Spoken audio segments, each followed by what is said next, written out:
মায়ের কাছে টেলিফোন করে, মা আমি 3 দিনের জন্য ঢাকা থেকে 1.5-2 মাস হয়ে গেল, এখন বাড়ি আসতেছি, ছুটি হয়ে গেল। আম্মা জান তোমার জন্য কি নিয়ে আসবো? বলে আমার জন্য কিছু লাগবে না, তোর বাবার জন্য যদি কিছু পারো তুই নিয়ে আসবি। এরে নবীর উম্মতের দল, সন্তান মার্কেটে গিয়া শপিং করে, মাকে বলে মা বলো কি আনবো? মা বলে কিছু আনা লাগবে না। বলে মা তুমি এমন কেন করো? বলে বাবা তুই আমারে কি দিয়ে খুশি করবি? তুই যদি স্বর্ণের কিছু দাও তারপর আমি খুশি হতে পারি না। তুই তাড়াতাড়ি আয়, তোর চেহারাটা দেখলে যেই খুশি হব, ওই খুশি আমারে তুই কাপড় দিয়েও করতে পারবি না। তুই আমারে মা বলিয়া ডাক দিলে আমি বাসেই খুশি হব। এই খুশি তুই আমাকে কিছু দিয়ে করতে পারবি না। সন্তান সন্ধ্যা পেরিয়ে যাওয়ার পরে গাড়ির মধ্যে উঠিয়া মাকে মোবাইল করছে, আমি 12টার মধ্যে বাসায় চলে আসতেছি, মা তুমি দোয়া করো। প্রতিদিন মা ঘুমাইয়া যায়, আজকে মা ঘুমায় না, খানাও খায় না। সন্তান আসবে, একত্রে সন্তানের নিয়ে মা খানা খাবে। ঘড়ির কাঁটার দিয়ে তাকায় আর দেখে কখন 12টা বাজবে, সন্তান আইসা মা বলে ডাক দিবে। মা ঘড়ির দিকে বারবার তাকায়, এরকম দেখতে দেখতে 12টার কাঁটা ঘুরিয়া সামনে আগায় গেল। মা বলে কি ব্যাপার, কোনো যানজটে পড়লো নাকি? এইবার চিন্তা গভীর হচ্ছে, বাবায় ঘুমায়। এবার মা ডাক দিয়ে কয়, আমার আব্বা জানকে ধাক্কা দিয়ে কয়, ছেলে এখনো কেন আসে না? 12টা বেজে 1টা বেজে গেল, এত দেরি কেন? একটু টেলিফোন করো।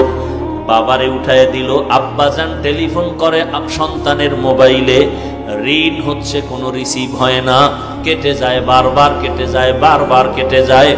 মায়ের অন্তরের মধ্যে কেমন যেন একটু সন্দেহ ভাব, নাকি আমার সন্তান কোনো বিপদের মধ্যে পড়ে গেল। এইভাবে কল দেয়, কেটে যায়, কল দেয়, কেটে যায়। বাবা মোবাইল রেখে আবার শুয়ে পড়ল। মা অস্থির হয়ে গেল, বাবাকেও বুঝাইতে পারে না মনের ব্যথাটা। শেষ পর্যন্ত আবার ধাক্কা দিয়ে কয়, ও স্বামী আমার সন্তান তো এত দেরি করতে পারে না, আমি অপেক্ষায় আছি, আমার সন্তান আসবে, আমি সন্তানের নিয়ে একত্রে খানা খাবো, আজকে মন ভরে খানা খাবো। কত অনুষ্ঠান গেল, আমি এক টুকরা গোশত খাই নাই আমার সন্তানের মায়ার কারণে। তুমি আবার একটু মোবাইল করো। বাবায় ঘুম থেকে উঠিয়া আবার মোবাইল করে, রিং হয়, রিসিভ হয় না, রিং বাজতেছে, রিসিভ হয় না। এইভাবে দীর্ঘক্ষণ যখন ট্রাই করা শুরু করলো, এক পর্যায়ে হঠাৎ করে দেখে মোবাইলটা রিসিভ হয়ে গেল। ডাক দিয়ে কয়, বাবা তুই কই? হঠাৎ বাবার কানে দেখে সন্তানের কণ্ঠের আওয়াজ নাই, অন্য লোকের আওয়াজ। ডাক দিয়া বলে, কে আপনি? বলে মোবাইলওয়ালার বাবা। বলে তাড়াতাড়ি অ্যাম্বুলেন্স নিয়ে আসো, তোমার সন্তান এখন পরকালের লাশ হইয়া মাটিতে পড়ে আছে। গাড়িতে উঠছে, গাড়ি অ্যাক্সিডেন্ট হয়ে রাস্তার পাশে গাছের সাথে বেজে আছে, মানুষ রক্তাক্ত হয়ে গেছে। বাবায় মোবাইলটা ফালায় বেউসায় বিছানায় পড়ে গেল। মা বলে কি খবর আমার সন্তানের? বলে তোমার সন্তানের অবস্থা খারাপ। মা এমন একটা চিৎকার দিয়া রাস্তায় বের হইয়া ঘরের দরজা দিয়ে চিল্লায় বলে, তোরা কে কোথায় আছো? আমার সন্তানের একটু আগে আনতে আমি যাই।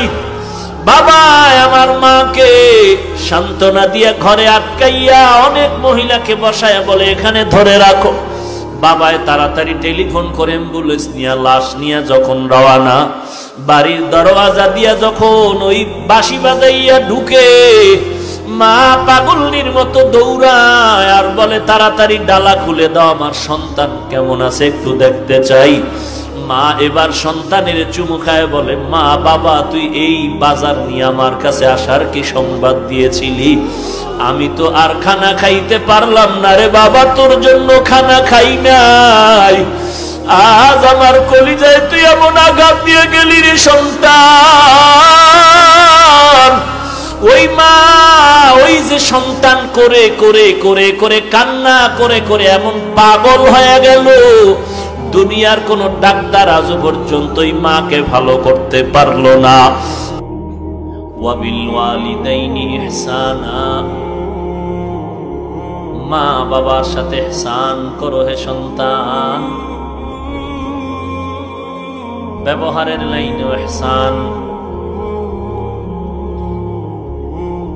মা বাবায় যা দিয়েছে কোনো হিসাব নাই, আর তুমি কি হিসাব করবা? আম্মা জানের প্রসব বেদনার যে কষ্ট, জিন্দেগি পুরাটাও যদি শেষ করে দাও তার ঋণ আদায় করা যাবে না। আম্মা জান তোমাকে আমাকে গর্ভে ধারণ করে খানার প্লেট নিয়ে খেতে বসলেন, পেটের মধ্যে ব্যথা শুরু হয়ে গেল, খানা খেতে পারলেন না, বিছানায় ঘুমিয়ে গেলেন, ঘুম নাই, হঠাৎ করে পড়ে যায় মাথা ব্যথা, পেট ব্যথা। মা মোটেও বেজার না, বরং জিহ্বা নাড়ায় নাড়ায় আল্লাহর কাছে বলেন, আল্লাহ আমি জানি আমার পেটে সন্তান, ওর কষ্ট আমি মেনে নিলাম, তারপরেও চাই আমার সন্তান তুমি আদর্শওয়ালা বানায় দাও। ওয়াবিল ওয়ালিদাইনি ইহসানা, মা বাবার সাথে ইহসান করো হে সন্তান। এই মা খানা খেতে পারেন নাই, প্রসব বেদনা যখন শুরু হয়ে গেল, আম্মা জানের কান্নার আওয়াজ, ডানে বামে আশেপাশে কেউ ঘুমাতে পারেনি কান্নার আওয়াজে। আমার দাদি, আমার নানি, আমার আম্মা জানের সহযোগিতার জন্য দিনরাত আম্মা জানের পার্শ্বে বসে আছেন। আম্মা জানের পরিমাণ কান্নার আওয়াজ। সন্তান আমি মাকে যত কষ্ট দিয়েছি, আমার আব্বা জানো যদি আমার আম্মাকে ধমক দিত, কখনো কণ্ঠের আওয়াজ ঘরের বাহিরে যেত না। কিন্তু তোমার আমার প্রসব বেদনা, আম্মা জান আমি যখন দুনিয়াতে আসবো এমন অস্থির হয়ে গেলেন, মনে হয় যেন 7টা আসমান আমার মায়ের উপরে বোঝা হয়ে চেপে বসেছে। আম্মা জান কান্না করে বেকারার, একদিন না এক রাত না কত রাত চলে গেল, কান্না চলতেছে, বেদনা চলতেছে। এক পর্যায়ে আমার আম্মা মায়ার কান্না দিয়ে বলে, আমার স্বামী কোথায়, একটু দেখা করায় দাও। আমার আব্বা জান যখন আম্মা জানের কিনারায় হাজির, আব্বা জানের হাত ধরে সবাইকে বের করে দিলেন, আপনারা বের হয়ে যান, আমি আমার স্বামীর কাছে একটু কথা বলে যাই। আমার মা আমার আব্বা জানের হাত ধরে কান্না করে বলে, স্বামী আমাকে মাফ করে দাও, তোমার ঘরে এসে যেই পরিমাণ খেদমত করার দরকার ছিল ওই পরিমাণ করতে পারিনি। আজ আমার বিদায়ের কান্নার আওয়াজ, মনে হয় আমার জীবন আর বাঁচবে না। তুমি আমার উপরে কোনো কষ্ট নিবা না, মাফ করে দাও। কারণ আমি বুঝতেছি এই অবস্থায় কত নারী বাচ্চা প্রসবকালে পৃথিবীর থেকে চিরবিদায় হয়ে গেছে। আমি সহ্য করতে পারি না যেন 7 আসমান আমার মাথার উপরে বোঝা হয়ে আছে। আম্মা জানের করুণ কান্নায় আমার আব্বা যেন হাউ মাউ করে কান্না করে। আম্মা জানের সান্ত্বনা দিয়া কয়, বিবি তুমি কাঁদবা না, ধৈর্য ধারণ করো, আল্লাহ পাক যেন আসানের ব্যবস্থা করে দেয়। এরে নবীর উম্মত, আম্মা জানের গর্ভ থেকে যখন তুমি আমি পৃথিবীতে আগমন করতেছি, আম্মা জান বেহুশ, কোনো খবর নাই। আমার দাদি নানি আমাকে ধরে পরিচ্ছন্ন করে আম্মাকে ডেকে বললেন, একটু তাকায় দেখ ফুটন্ত গোলাপ। আম্মা জানের এত কষ্ট, হঠাৎ করে যখন একটা নজর দিছে মনে হয় যেন 7 আসমানের বোঝাটা হালকা হয়ে গেছে। আমার দাদি নানি কয়, তাড়াতাড়ি বাচ্চাটারে দুধের ব্যবস্থা করে দাও। আমাকে ধরে আম্মা জান দুধ দেয়, আমি খাইতে পারি না, গাল বেয়ে পড়ে যায়। আবার আমি দুধ পাই না। আব্বা জান দৌড়ায় গেলেন, ডাক্তার সাহেব আমার বাচ্চা দুধ পায় না, তাড়াতাড়ি ঔষধের ব্যবস্থা করে দাও। এরে যুবক সন্তান, ওই মা বাবার তুমি ঋণ কি করে আদায় করবা, কিসের তুমি হিসাব করো। প্রয়োজন অনুযায়ী দিতে থাকো, কোনো হিসাব নাই। এর নাম হলো ইহসান। অন্তর ভরে দাও। ওই মা বাবা যে জীবনে কষ্ট করেছেন তা চিন্তা করলেও চোখের পানি ধরে রাখা যায় না। আমি অসুস্থ হয়ে গেছি, রাতের গভীর, হঠাৎ করে দেখি আমার ঘরে বাতিও জ্বলে না, আমার মাথার কিনারায় শুধু আমি অসুস্থ একটা বাতি জ্বলতেছে। আমি একটু নজর ঘুরায় দেখি রাত্র বেশি হয়ে গেছে, আমার আব্বাও ঘুমায়, আমার ভাই বোনেরাও ঘুমায়, কিন্তু আমার মা মাথার কিনারায় বসে আমাকে পাহারা দিতেছে।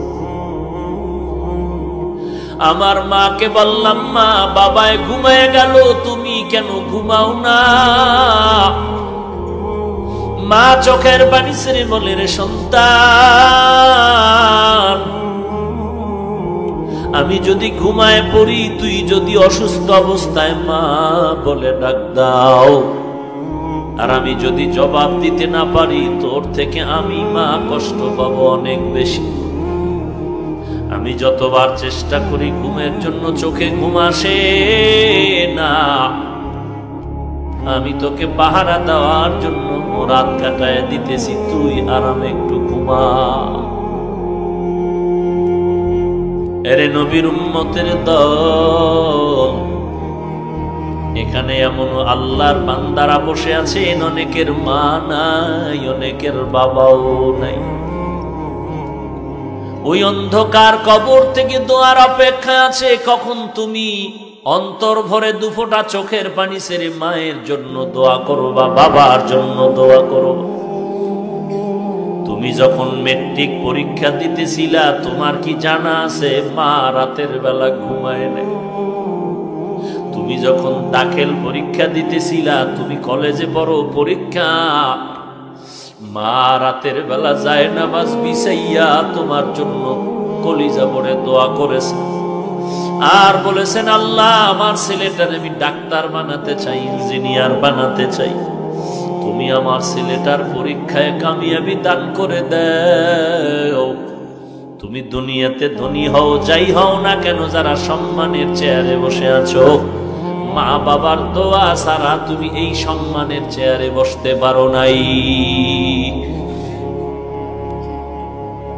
সারা দুনিয়ার মানুষ জানে বাইজিদের নাম,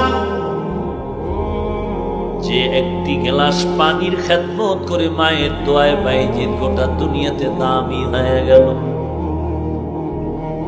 একটি গ্লাস পানির ফলে বাইজিদের কোলে তুলে, হাত তুলে মা বলে বাইজিদকে ওলি বানাও, হাত তুলে মা বলে বাইজিদকে ওলি বানাও। মায়ের দোয়া লও হে মুমিন, মায়ের দোয়া লও, মায়ের দোয়া লও হে মুমিন, মায়ের দোয়া লও। বিপদে পড়বে না তুমি যখন যেথায় যাও, বিপদে পড়বে না তুমি যখন যেথায় যাও। মায়ের দোয়া লও হে মুমিন, মায়ের দোয়া লও, মায়ের দোয়া লও হে মুমিন, মায়ের দোয়া লও। যাহা কিছু হও না কেনে,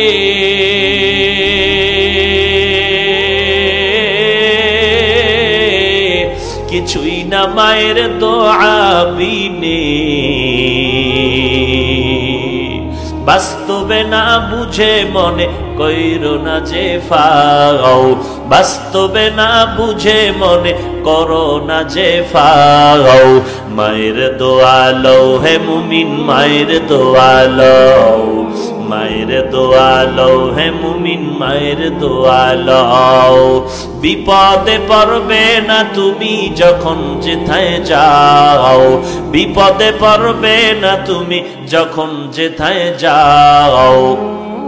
মায়ের দোয়া লও হে মুমিন, মায়ের দোয়া লও। মায়ের দোয়া লও হে মুমিন, মায়ের দোয়া লও। মায়ে যখন দোয়া করে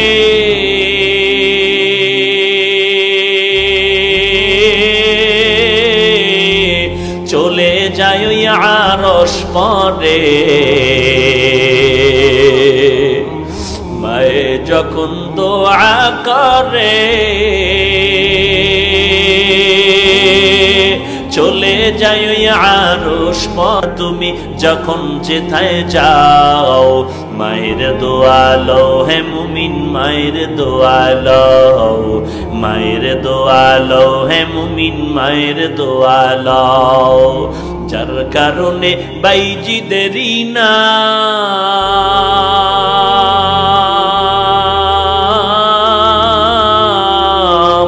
ছড়িয়েছে বিশ্বভুবন।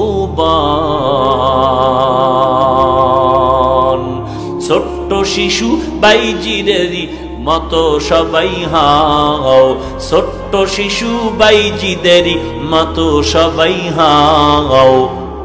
মায়ের দোয়া লও হে মুমিন, মায়ের দোয়া লও। মায়ের দোয়া লও হে মুমিন, মায়ের দোয়া লও। বিপদে পড়বে না তুমি যখন যেথায় যাও, বিপদে পড়বে না তুমি যখন যেথায় যাও। মায়ের দোয়া লও হে মুমিন, মায়ের দোয়া লও। মায়ের দোয়া লও হে মুমিন, মায়ের দোয়া লও। খেদমতে মা দর পে দর কুন সুবহ শাম, তাকে বাঁশি দর্দ আলম নে কো নাম। খেদমতে মা দর পে দর কুন ইখতিয়ার, তাকে বাঁশি দর্দ আলম বখতিয়ার। এরে নবীর উম্মতের দল, ওই মা যার দুনিয়ায় নাই, তোমার নামের শেষে একটা শব্দ লাগানো আছে পয়গম্বরের পক্ষ থেকে, তুমি ইয়াতীম। এতিমের দাম কত জানো? আমার মায়ার নবী রহমাতুল লিল আলামিন দুনিয়াতে এসে আব্বাকে আব্বা বলে ডাক দিতে পারেননি। কেমন মায়ার নবী আমার! আমার মায়ার নবী একদিন বিকাল বেলা মাঠের পাশে বসে বাচ্চারা খেলাধুলা করে, নবীও শিশু বয়সে দেখে বাচ্চাদের খেলা। নবীর মনে খেলার কোনো আগ্রহ নাই, কারণ আল্লাহ 4 বার কুদরতি অপারেশন করে করে দুনিয়ার সব চাহিদা নষ্ট করে দিয়েছে। মায়ার নবী দেখতেছেন যখন সন্ধ্যা গনিয়ে আসছে, সব ছেলেদের বাবারা এসে ছেলেদের কোলে নিয়ে বাড়িতে রওয়ানা। আমার মায়ার নবী ডানে তাকায় আর বামে তাকায়, খুঁজে আমার বাবাই কো, আমার বাবাই কো। আমার নবী চোখের পানি ছেড়ে কান্না করেন, এই ছেলেদের বাবা আছে, আমার বাবাই কো।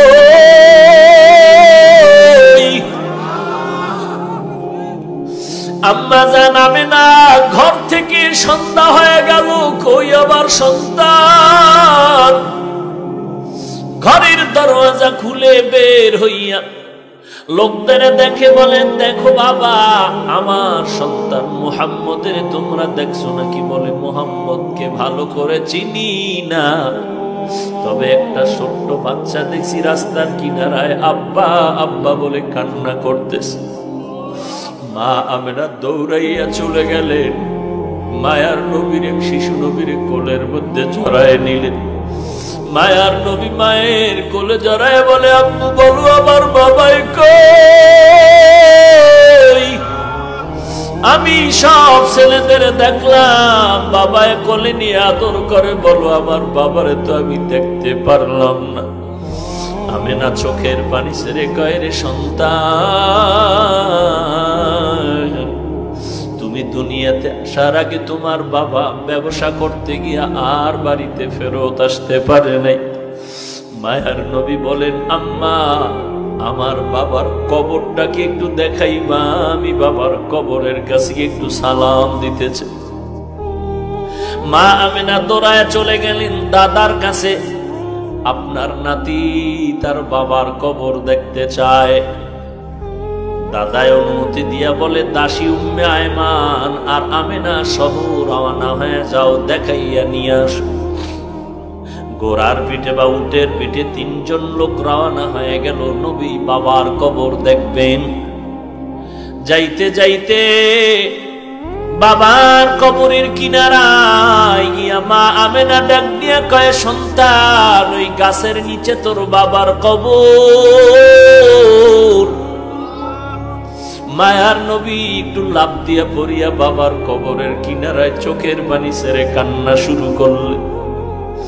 আল্লাহ পাক ফেরেশতা পাঠায় কয়, তাড়াতাড়ি আমার বন্ধুরে সরায়া দেও, কারণ আমার বন্ধুর কান্না আসমানও সহ্য করতে পারে না, জমিনও সহ্য করতে পারে না, আমি আল্লাহও বরদাস্ত করতে পারি না, ফিরা দাও। মায়ার নবী কান্না করে বিদায় বেলা যখন রওনা হয়, কিছু দূর যাওয়ার পরে মা আমেনা বলে, এই উম্মে আয়মান দাসী বাহনটাকে থামাও, আমার পেটে ব্যথা শুরু হয়ে গেছে। মা আমেনা মাটিতে পড়ে গেলেন, ছটফট করে আর চোখের পানি ছেড়ে কান্না করে, শেষ বিদায়ের বেদনা শুরু হয়ে গেছে। ডাক দিয়া কয়, দাসী উম্মে আয়মান আমার কলিজার টুকরা সন্তানটার একটু আমার বুকের উপরে উঠায় দাও। মায়ার নবীর জড়ায় বলে, বাবা চির বিদায়ের সালাম, আর বুঝি দেখা হবে না রে সন্তান। বাবার কবর দেখতে গিয়া আজ মাকেও তুমি হারিয়ে এতিমের মতো বাড়িতে যাইবা। মায়ার নবী কান্না করেন, ও মা আমি কার কাছে গিয়ে একটু মায়ের আশ্রয় নিব, আদর নিব? মা আমেনা ওখানে কান্না করে করে ওখানে বিদায় হয়ে গেলেন। এইবার দুইজন মানুষ, দাসী উম্মে আয়মান আর আমার নবী রওনা। লম্বা ঘটনা। মায়ার নবী চলতেছেন, দাদায় অপেক্ষায় আছে, এখনো কেন আসে না?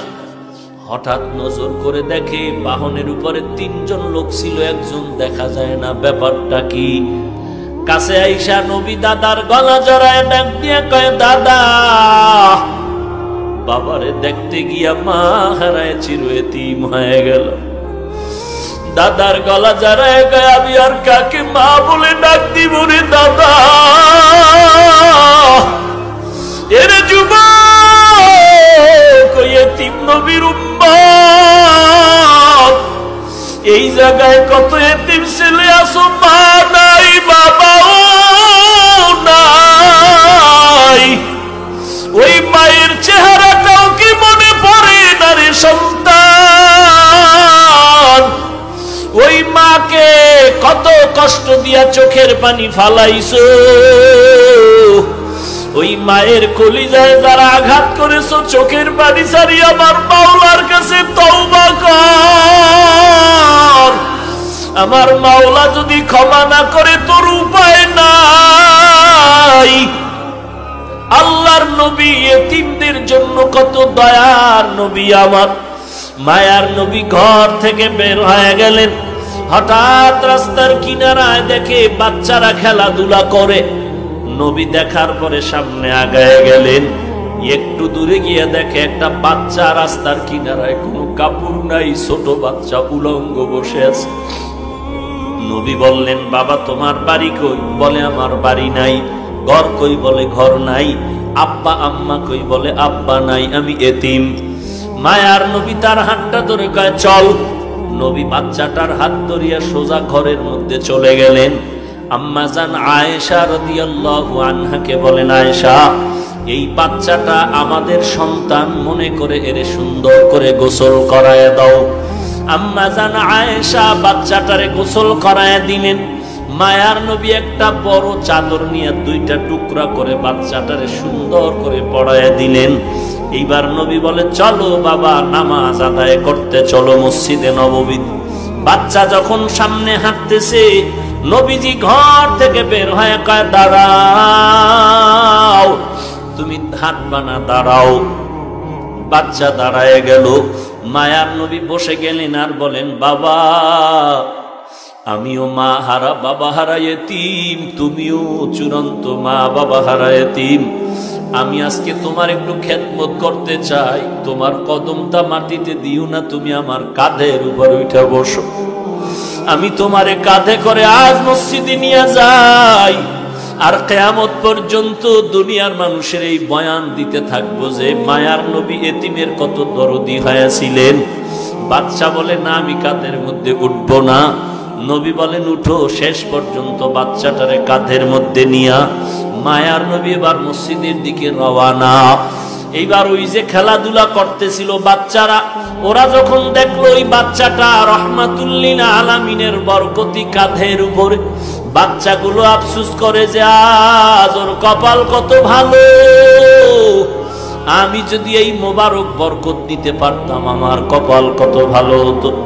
মায়ার নবী মসজিদে নববীতে ঢুইকা বাচ্চাটারে নামাজের কাতারের এক পার্শ্বে দিয়া মায়ার নবী ইমামতির মুসাল্লায় গিয়া নামাজ পড়ায়া দিলেন। নবী নামাজ শেষে মিম্বরের উপরে বসলেন, বয়ান করবে। দেখে বাচ্চাটা মাটিতে বসে আছে। মায়ার নবী বাচ্চাটারে গিয়া হাত ধইরা এনে বলে, তুই মাটিতে বসবা না। নবী তার মিম্বরের ডান পার্শ্বে বসায়া মাথার উপরে ডান হাত মোবারক রাখলেন আর বললেন, সাহাবায়ে কেরাম, আপনাদের মনে প্রশ্ন, এই বাচ্চাটারে এত আদর কেন করি? এই বাচ্চাটা আমার মতো ইতিম, এর মা নাই, বাবা নাই। আমিও বড় এতিম, আমি মা হারাইলাম, আমি বাবা হারাইলাম, আমার কেউ নাই। আমি বাচ্চাটারে আদর করে মাথায় হাত দিয়া দোয়া করে দেই। উম্মতের জানায় দিয়েন আপনারা, একটা এতিম বাচ্চা যদি হাতে পায় আর এর মাথায় হাত বুলায় যদি কেউ দেয়, মোহাব্বতের নজরে ওই সমপরিমাণ হাতের নিচে চুল বরাবর নেক আল্লাহ তার আমল নামায় দান করবেন। আল্লাহর কাছেও ক্ষমা চাও রে ভাই, আমার মায়ের অবদান, বাবার অবদান ভুলতে পারবো না রে বাবা। মাঝে মাঝে মায়ের সন্তানের মারে শাসন করার জন্য, কিন্তু দেখছো মাঝে মাঝে সন্তানের মায় মারার পরেও কিন্তু মা ঘুমাইতে পারে না। মা কিন্তু সন্তানের ধমক দিয়েও কিন্তু পাগলের মতো থাকে। সন্তানের ধমক দিছে এমন জোরে, সন্তান অভিমান করে ঘরে যায় না, ভাত খায় না, মা কয়া ডাকে না। আব্বা জান একদিন তাকায় দেখতেছে বালিশে মাথা লাগায় তার স্ত্রী গুনগুন করে কান্না করে রাতের বেলা। আব্বা জান বলে, বিবি কেন কাঁদো? বলে, আমার অন্তরে বড় ব্যথা। বলে, কি ব্যথা? বলে, একটা সপ্তাহ হয়ে গেছে সন্তান আমাকে মা বলিয়া ডাক দেয় না। বলে, কেন? বলে, আমি একটু শাসন করতে গিয়ে ধমক দিয়েছিলাম, এই কারণে রাগ করেছে, অভিমান করে আর ডাকে না। আব্বা জান বলে, বিবি তুমি আরামে খাও, ঘুমাও, কোনো চিন্তা করা লাগবে না। সন্তান একদিন আগে পিছনে তোমার কাছে সেই ক্ষমা চাবে। আমার মা কান্না করে বলেন, ও স্বামী আমার, যতই আমি খানার প্লেট নিয়ে বসি খানা মুখে যায় না, যতই আমি ঘুমানোর চেষ্টা করি আমার চোখে ঘুম আসে না। কারণ আমি খানার থেকে, ঘুমের থেকে সন্তানের মা ডাকে যেই মজা পাই, ওই মজা আমি খানায় পাই না, ঘুমের মধ্যে পাই না। এরে পয়গম্বরের উম্মতের দল, ও পর্দার আড়ালের মা বোনেরা, তুমিও সন্তানের মা। একটু চিন্তা করো, তোমার মাও তো একদিন এইরকমই মা ছিল। আজকে তুমি নতুন স্বামীর ঘরে আসছো, কত আরাম, কত আনন্দের শাড়ি পরিয়া, কত আনন্দের খানা। এমন একটা দিন আসবে সাদা কাপড়ের প্যাকেট হইয়া কবরে যাইবা, সবাই কান্না করবে, সন্তান মা মা বলে কাঁদবে, একটা জবাব দিতে পারবা না রে মা। আল্লাহ পাক বলেন ওয়া বিল ওয়ালিদাইনি ইহসানা, ওই মা বাবার সাথে